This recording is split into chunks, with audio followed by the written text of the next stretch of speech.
আল্লাহ বলছে তোমরাই বিজয় অর্জন করবে। কে বলছে? আল্লাহ বলছে তোমরাই বিজয় অর্জন করবে যদি তোমরা মুমিনের চরিত্র অবলম্বন করতে পারো। আল্লাহ শুকরিয়া, ইসলামী ছাত্র আন্দোলন বাংলাদেশ, বিশেষ করে পীর সাহেব চরমুনার পৃষ্ঠপোষকতায় যে সমস্ত সংগঠনগুলো আছে, এই সংগঠনগুলোর মানুষগুলো সুন্নাতের পাবন্দ হয়ে গেছে, যারা সবসময় সর্ব অবস্থায় প্রত্যেকটা ক্ষেত্রে সুন্নাতের পাবন্দি করে। এই কাফেলার রূপবার মতো ক্ষমতা কোনো তাগুত রাখে না। প্রিয় ভাইরা আমার, এই জন্য আমি অনুরোধ করব, আপনাদের বিচক্ষণ হইতে হবে। সামনের পা অগ্রসর হওয়ার আগে, পা ফেলানোর পূর্বে আপনার হিসাব কিতাব করতে হবে। আমি কোথায় পা ফেলাচ্ছি, আমি কোথায় কদম রাখতেছি।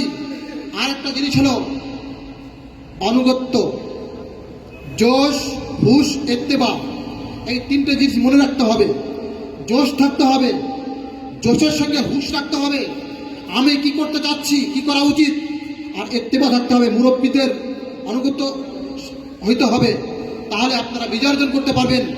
আল্লাহ পাক রব্বুল আলামিন আমাদের সকলকে এই বিজয়ী কাফেলা, ইসলামের সুমহান আদর্শ বাংলাদেশের প্রত্যেকটা অঞ্চলে ছড়িয়ে দেওয়ার জন্য আমাদেরকে অগ্রণী ভূমিকা পালন করার তৌফিক দান করুক। বিশেষ করে আপনারা জানেন